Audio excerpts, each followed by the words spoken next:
In both modern media and ancient sources, the armies of the Achaemenid dynasty have been portrayed as undisciplined hordes of inept warriors who are vastly inferior to the hoplites of Greece. Clearly, the success of Alexander the Great's conquest demonstrates that Greek and Macedonians had an edge in combat. However, did the Persians truly suck, as conventional wisdom suggests? After all, movies like the 300 showcase the Persians to be undisciplined, poor fighters who are whipped into the fray by Persian generals, who are more like slave masters than leaders. Games like the Total War series, of which I am a huge fan, feature Persian infantry as glorified cannon fodder who are utterly useless in combat, although they do sport a mean set of purple pajamas, so at least they look cool as they get slaughtered by literally any other unit in the game. Simultaneously, ancient sources from ancient Greece depict Persian forces as quite poor in virtually every encounter.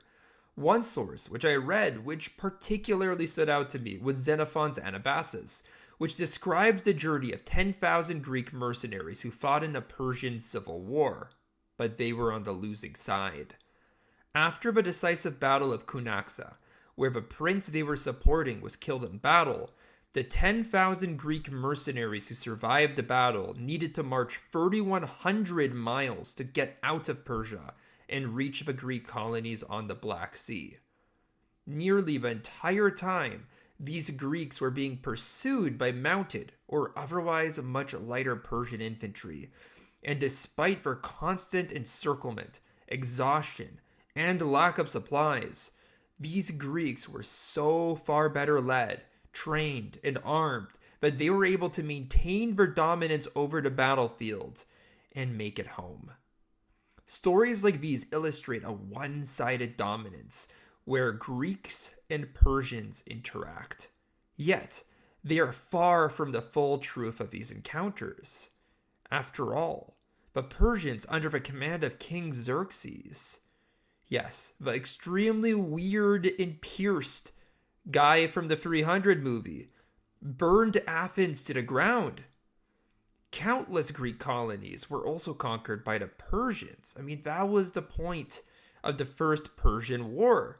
The Athenians supported revolts of Greek colonies in Anatolia or modern-day Turkey.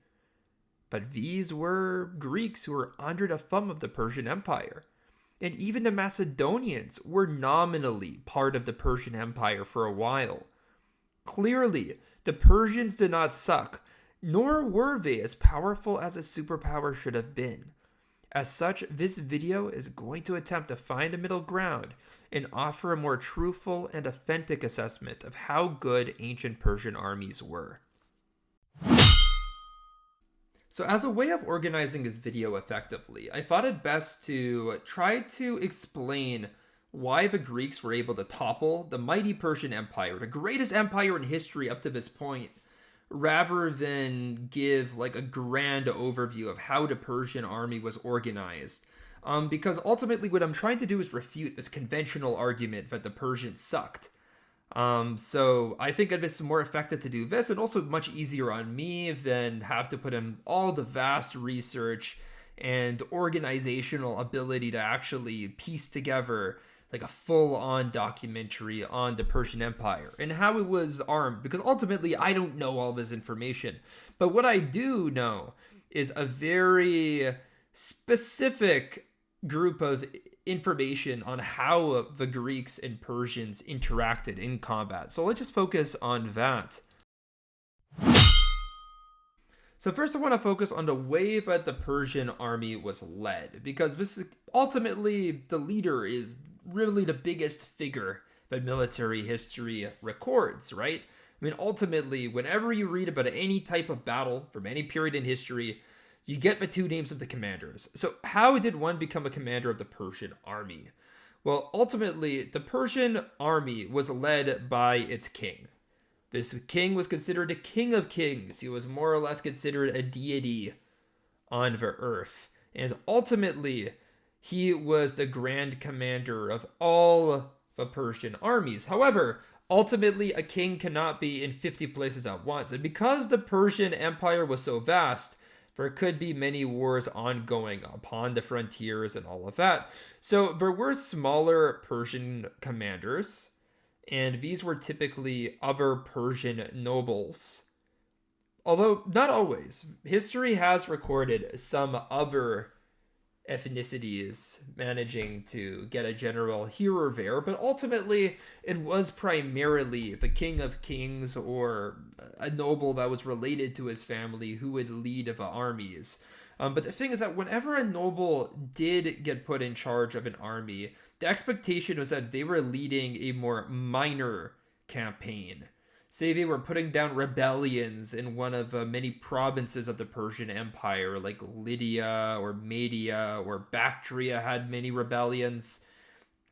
So it was mostly in these situations when they were putting down a rebellion or reconquering a territory that had kind of broken off from the Persian Empire, where one could be expected to be put in charge of an army, because these leaders ultimately had their hands tied behind their back when they were in the field. They couldn't really take the initiative. They had to strictly follow the directives that they were given by their king, and if things changed, they would basically have to message the king, wait for a reply, and then take action, because they weren't allowed to use royal troops for their own means. Now, this would be different if the governor of a province, or as they were called in the Persian Empire, satraps, had to put down a rebellion of their own, or to put down an invading army. In this case, they would levy troops from their territory, and they would be able to use them at will without having to consult the king, although they would most likely send messengers to the king asking for help. But ultimately, they were able to kind of do as they wish with their own personal armies. But the problem with this system is that obviously the king would always view these people as rivals. I mean, he would have to cooperate with them because these were also his tax collectors, and there were also people who would send him troops in time of need for the king. But ultimately, he also saw them as rival centers of power. So the way the laws were made were in such a way where the satraps would never get too powerful. So basically they weren't allowed to levy enough troops to be a true threat to the king. They weren't allowed to keep enough professional soldiers to be a true threat to the king. So essentially what I'm trying to state here is that any commander outside of the king who could take enough initiative to actually perform well on the field would probably not have the means to do so, would probably not have the troops to do so. It's one of the reasons why Alexander the Great was so successful when he marched into the Persian Empire. None of these satraps, these independent commanders, had the ability to truly resist him, so they ended up joining him. And ultimately, this is a reason, an explanatory reason, why the Persians failed in Greece. I mean, when Xerxes invaded, right, the Second Greco-Persian War, you can interpret it as a Persian success. I'm not saying that it was. Historians argue about this all the time, but you can interpret it as a Persian victory because the Persians did burn Athens to the ground. They slaughtered a Spartan king at Thermopylae. I mean, sure, they took an incredible amount of losses while doing so, but these were just marks on a ledger for the Persians, right? I mean, they killed the monarch of one of the most powerful Greek city-states. You can sell that to be a success, even though Western sources would argue that it was actually a Spartan victory, because they showed the resolve to be able to hold the Persians for that long, showed how vastly superior they were. But anyway, long story short, once Xerxes left the Greek peninsula, he left a general named Mardonius in his stead. And Mardonius could not really take initiative and run a campaign properly. And so he ended up being defeated at Plataea. I'm not saying that the Greeks had an easy time at Plataea, or that Mardonius had absolutely no ability to do anything, but ultimately he had to always be concerned. Is this what the king's going to want me to do? If I'm unsure, I need to go message the king. And this is the process that basically any independent Persian commander had to go through. So ultimately, the leadership structure of the Persian army was a hindrance to its efficiency in campaign. So now let's go to how a Persian army was organized. And the organization of a Persian army does show a lot of difference to the organization of a typical Greek city state army, and is once again an explanatory factor to why the Greek city states bested the Persians in battle when they did. You see, the Greeks typically fought as hoplites.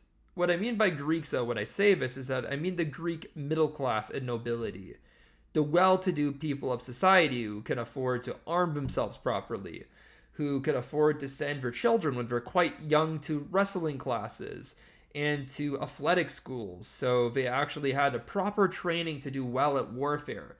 The people that could afford fencing tutors, the people that could afford writing lessons. These people ultimately fought as infantrymen. So the Greek infantry, in general, at least the hoplites, were quite reasonably well equipped, although this was irregular, right? It was a bring your own weapons to the battlefield type of thing. So some people would have great equipment, fresh, new bronze armor, well-made helmets, a fine sword, and some people would be bringing their great-grandfather's rusted equipment into battle. But ultimately, these were the good troops in a typical Greek army, although some city-states did specialize in cavalry, like the Thessalians. In contrast, the elites of a Persian army were expected to fight as cavalry. It was deeply embedded in their culture. Now, Achaemenid dynasty cavalry did tend to throw javelins rather than use the bow, like later Parthian cavalry would. But regardless, the elite of a Persian army, the nobility, especially the high nobles, the people that were in the king's court, the retainers, they would be expected to fight as cavalry. And the common Persians, they would fight as infantry. So obviously, this class divide would create a contrast in quality between infantry and cavalry. Now, this is, of course, a simplified way to explain this, because, of course, there were several different kinds of infantry in a Persian army. For instance, there were the type of troops that satraps would raise, which would be kind of like auxiliaries. They would be the regular troops. They'd be the type of people who were just farmers 3 weeks ago and were now being impressed into the army. They would just bring whatever they have and just go to the battlefield. Then there would be young Persian men who were conscripted into kind of like the royal Persian army, the king's army. And these people would be armed by the state, although not extensively. They would be given like a leather armor rather than the bronze armor that the Greeks would use. Their spears were generally shorter. They would use a wooden wicker shield rather than a bronze shield as the Greeks would use. And historians expect that this gave Persian infantry a decisive disadvantage to Greeks. It's the reason why Greek infantry beat the Persians on many occasions. Although, once again, this is not the end of what Persian infantry were. There also were a number of professional units in the Persian army. Now, we don't know the full extent of this because there were, of course, the 10,000 immortals, who were described by Herodotus as being always 10,000 strong, highly professional, very well equipped by the state. I mean, these were elite troops. Although, once again, we expected they had shorter spears than a typical hoplite regiment. Although, apparently, by the Battle of Gaugamela, the decisive climactic battle of Alexander the Great's campaigns, the Persians had given their infantry longer spears. But during the battles of like Marathon and Plataea, they were using shorter spears. And as common sense dictates, if you're using a shorter spear against a longer spear, and you're both in disciplined spear wall formations, like the hoplite phalanx, you're probably going to do worse. You're going to have less range. Just common sense, right? But at the end of the day here, You would have several regiments of elite Persian infantry, the most famous of which were the Immortals. The second most famous were called the Apple Bearers because they had a counterweight that looked like an apple at the bottom of their spears. But these other elite units would probably be like 1,000 strong. That was your typical regiment in the Persian army. It would be 1,000 strong. But in any case, we don't actually know how elite these quote-unquote elite units were, because the whole armament of the Persian military is kind of just conjecture. It's all up to guess. We don't have satisfying or good sources on Persian infantry at all, because the Persians' own sources are scarce, and they don't actually describe the average Persian warrior particularly well at all. We have very, very few Persian descriptions, like actual descriptions of what a warrior was wearing, what they were using. We barely have any.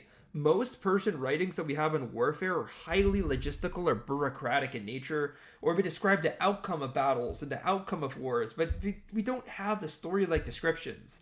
We have those from the Greeks, though, but the Greeks, they play into, honestly, just mostly Oriental stereotypes when it comes to describing the Persians. They don't really give a good view of the Persian Empire. In fact, they frankly give an incredibly racist and stereotypical view for the most part. I mean, in Herodotus's accounts of the Persians, and I'm getting this from a secondary source, so like I haven't read all of Herodotus myself, but according to this rather credible book, Herodotus described the Persian infantry as armed with clubs and wearing all sorts of animal skins. I mean, not all of them, but he also claimed that the Persians grouped their infantry entirely by nationality. And he was basically, Herodotus was just describing all of these exotic and amazing peoples, but clearly this is not the way that a functional empire, a disciplined military with an excellent bureaucracy behind it, is not the way that they function, parading around in animal skins and, parading around by nationality. No, this is just an invention of some sort of Athenian who just thinking to himself, well, how would a despotic Asian monarch array his troops? So ultimately, we don't know exactly how Persian troops were armed, but what we do know is that the vast majority of Persian infantry were made of common folk whose equipment would have been poorer than that of a Greek hoplite who was from a higher class. And of course, this is another explanatory reason as to why the Greeks were able to win. In the vast majority of encounters that the Greeks faced the Persians, they were on terrain that wouldn't allow the Persian cavalry to operate ideally. But besides that, the Persians had a humongous undertaking to invade Greece. I mean, for this era, it was a logistical triumph, one that was never seen before, but ultimately, horses are far more challenging to transport than just a person. So I doubt that the Persians brought their full fleet of cavalry, nor would they have bothered to send so many of their most prestigious nobility to fight in what they really considered a backwater. It's not like they considered Greece the high point of civilization at this point. No, on the contrary, Greece was just an irrelevant backwater that had dared to defy the might of Persia. And Xerxes and Darius before him wanted to make an example of these petulant peoples. Another very professional part of the Persian army that I want to bring attention to is that the Persians were logistically just far ahead of the Greeks.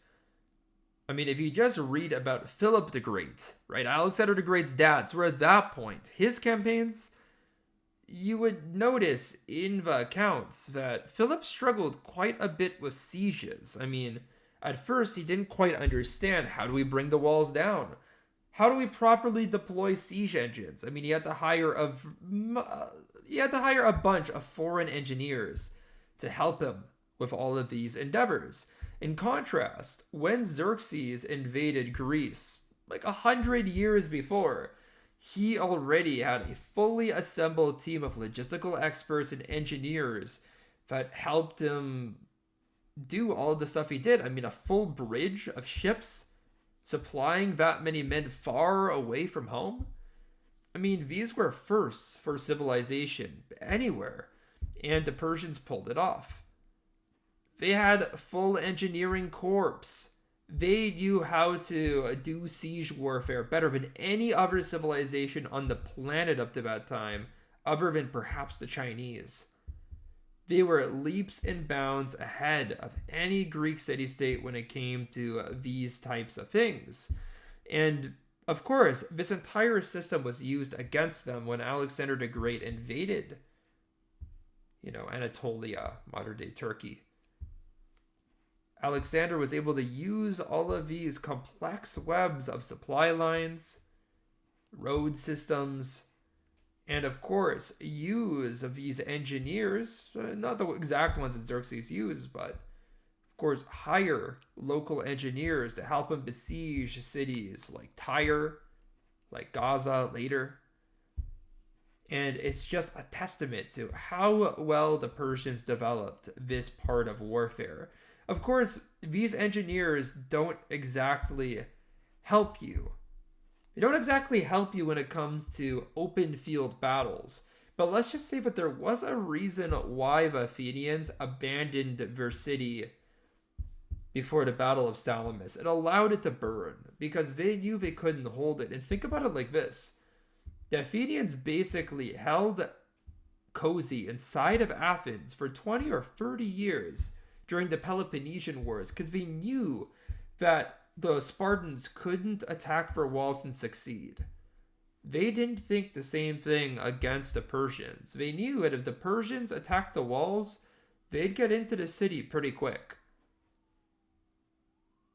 So, again, I think at this point really does demonstrate that this was an effective, somewhat professional army. And they definitely weren't the sucky, fake superpower that movies like The 300 depict them to be. And for my last point, I really want to just challenge the typical Western narrative when it comes to the Greco-Persian Wars, and of course, the subsequent invasion of Alexander the Great later. Because the way that this story typically goes, and I'm not saying that this is wholly inaccurate, however, I believe that the truth lies somewhere in the middle of where a kind of more favorable to the Greek interpretation would be and a more favorable to the Persian interpretation would be. But in any case, the way the story typically goes is that the Persians tried to invade during the Battle of Marathon. They were repulsed by the Athenians, decisively beaten. It shows how vastly superior the Greeks were. Then Xerxes tried to invade. He completely underestimated the Greeks. The Spartans miraculously held him for days with just 300 men, apparently. Of course, that ignores all the other Greeks there, not just the Spartans. But regardless, the Spartans held with 300 men. They killed tens of thousands, apparently. Then after that, the Persians lost the Battle of Salamis because in their despotic ignorance, they did not realize that big ships are not very maneuverable. And then after that, they lost the Battle of Plataea to a mixed group of allied Greek cities. And this entire series of events just demonstrates that, of course, the Greeks were better. But here's another way to interpret these events. Again, the Marathon, we can't really say anything. The Battle of Marathon, complete loss for Darius. But let's go to Xerxes' invasion. And you could say that when it came to Darius, I mean, this guy, it was Darius the Great. He had conquered a lot of territory for the Persians, okay? Like, the failure to take Greece, that was a big whatever, man. That was a big whatever in the grand scheme of things for him. And you could say that basically when he allowed, and it wasn't him, but allowed one of his generals to try to invade Greece, and, engage the Greeks at Marathon, you could say once again that this was a hamstrung general who really couldn't think for himself. You could also say that Darius was not utterly committed to this campaign, and maybe he didn't send his best.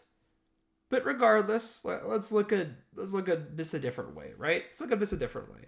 When it comes to Xerxes' invasion, He lost a bunch of men at Thermopylae. He was fighting against the very finest elite of Sparta. Not just full-blood Spartan warriors, but the personal bodyguard of the king. How many of his immortals did he lose? We don't know. We have Greek sources from people that weren't there who estimate the number and claim it's extremely high. This is like the most biased telling of events. Maybe he did lose a lot of men, but what if they were just these like common levy that some satrap gave him? I mean, at the end of the day, he did kill Leonidas. He did kill the Spartans. It was a cool last stand, but it wasn't a victory for the Greeks, was it? No, I don't think it is a victory if you lose control of the battlefield, your territory gets invaded, and all of your men die. I've never heard of a victory like that. A moral victory, perhaps, and inspired people all around Greece to rally against the Spartans, although not all did. But regardless, was that a victory? I don't think it was. Battle of Salamis, absolute victory. But the Persians, they wanted to punish the pesky Athenians, punish them, like Darius wasn't able to, for their support of the rebellions in Anatolia. But they couldn't fully make Athens submit, but they did burn the city to the ground. They burned Athens to the ground. Could you claim that that's in of itself a victory? I mean, it's not like Xerxes died.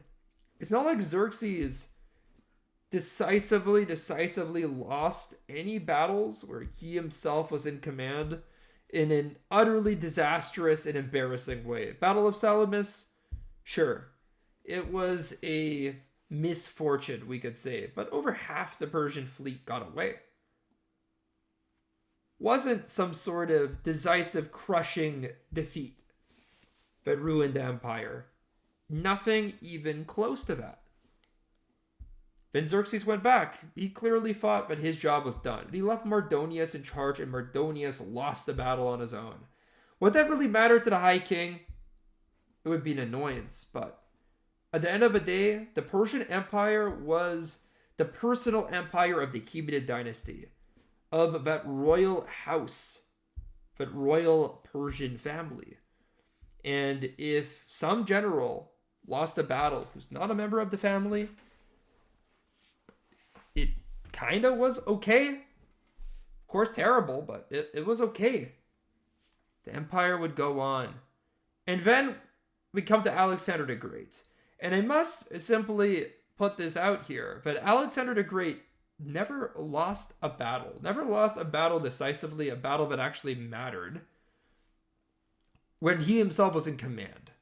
The Macedonians did lose some battles during that time period, but not when he was in command. And that's the thing I want to point out here. He was super duper overpowered. Nobody could beat him. No one in this era could have beat him. If he had gone west instead of east, he would have conquered Rome and the Roman Empire would have never happened. I am completely confident of this.